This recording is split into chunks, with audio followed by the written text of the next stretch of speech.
Herkese merhabalar, kanalımıza hoş geldiniz.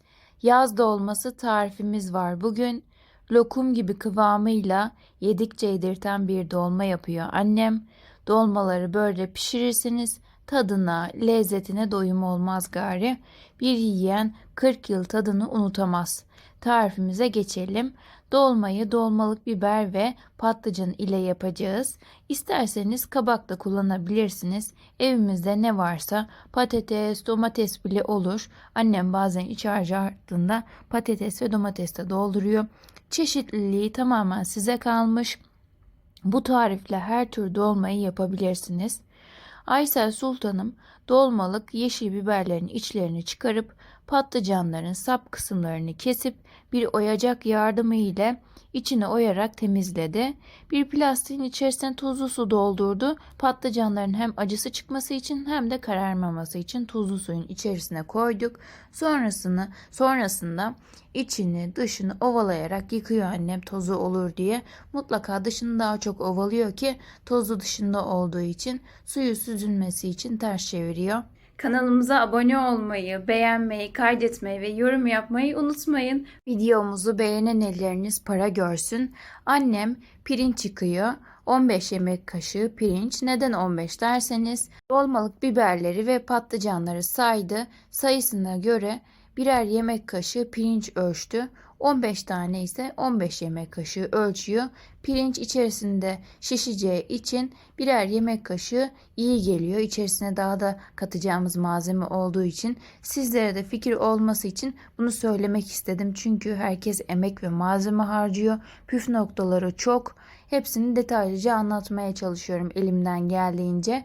Aysel Sultanım, annem yani teyzem bunu hazırlıyor bu yemeğimizi. Ben seslendiriyorum. Rabbim ne güzel nimetler vermiş. Bunları değerlendirmek lazım. Bu tarif reçetede bile yazmıyor. Çünkü şifa deposu sarımsak var. Gerçekten ilaçtan daha güzel, doğal bir yiyecek, ilaç etkisinde. Yani böyle çok güzel, lezzetli bir yaz dolması yapıyoruz. Çiçek bahçesi gibi olacak inşallah. Pirincimizin üzerine soğan ve sarımsağı kıydı annem. Üzerine bir adet ankon domates doğruyor. Gerçekten lezzet katıyor domates. Eğer domatesiniz yoksa domates sosu da olur. Salça da katabilirsiniz sadece ama domates lezzet veriyor. Ben sevdiğim için annem katıyor gerçekten. Bu arada çocukların yaz tatili nasıl geçiyor? Umarım güzeldir. Herkese iyi tatiller diliyoruz. Bir çay bardağı zeytinyağımızı döktük. Üzerine yarım kilo kıyma ilave etti annem. Ve baharatlarımız gelecek. Bir yemek kaşığı tuz ekledik. Siz damak zevkinize göre ölçüleri arttırıp veya azaltabilirsiniz. Yarım yemek kaşığı pul biber. Yarım yemek kaşığı karabiber ekliyor annem. Tabi içerisine sevgisini de katıyor. Bu çok önemli. Bir yemek kaşığı domates salçası. Acı biber salçası da gelsin. Bir yemek kaşığı acı biber salçası. Aman ya Rabbim, çok güzel olacak. Acıyı kendinize göre ayarlayabilirsiniz. Bu arada bazen benim sesimden rahatsız olanlar olabiliyor. O yüzden altyazımız da mevcut. Onlara da bakabilirsiniz. Sessiz de izleyebilirsiniz. Annemin tariflerini. Şimdi annem iç harcını sabırla yoğurduktan sonra biber ve patlıcanları doldurmaya geçecek. Siz biber dolmasını nasıl hazırlıyorsunuz, patlıcan dolmasını? Mesela yorumlara yazıyorsunuz bazen ben sorduktan sonra biberlerin altına çatal batırıyorum diye. Bazen annem işlerini tuzluyor mesela. Bazen üzerine kendi kapaklarını koyuyor. Siz dolmayı nasıl hazırlıyorsunuz?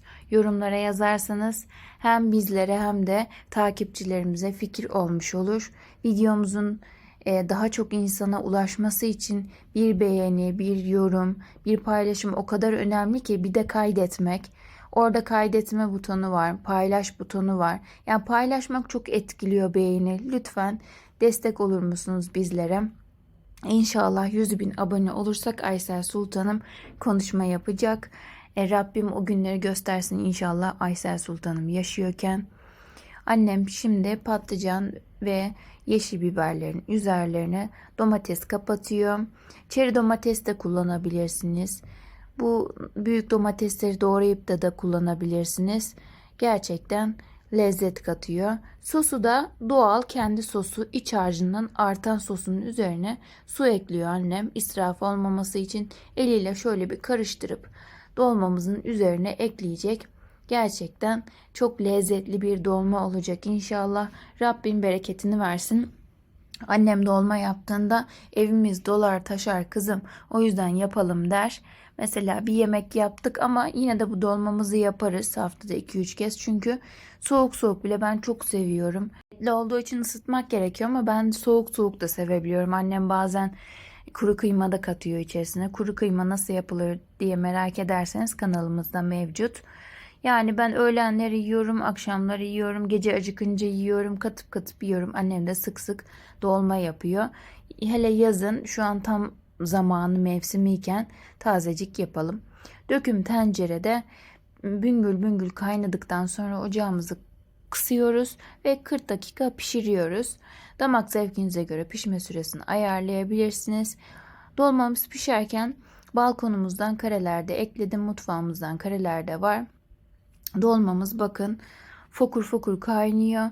Çok güzel oldu. Patlıcanların da rengi açıldı. Bakın birer yemek kaşığı eklediğimiz için, yani ölçtüğümüz için hiç taşma olmadı. Dışlarında annem çok doldurmadı. Bir parmak boşluk kalacak şekilde. Sunumu da bu şekilde oldu. Videomuz bitti zannetmeyin. Videomuzun sonunda nane kurutmuştuk geçen hafta.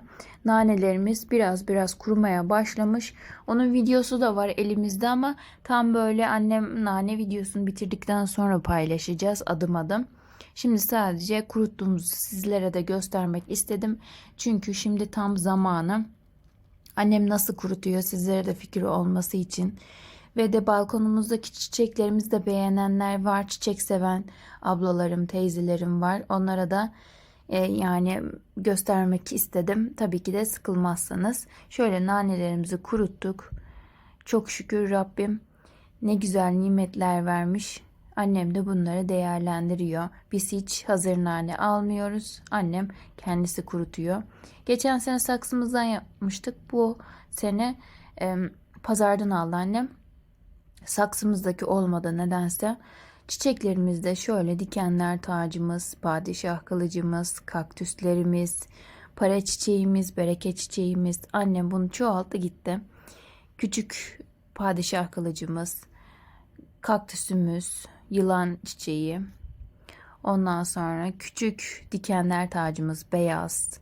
Bazen arılar gelip bu beyaza konup pembeye konduktan sonra pembe biraz daha açık tonlu oluyor. İzlediğiniz için teşekkürler. Allah'a emanet olun.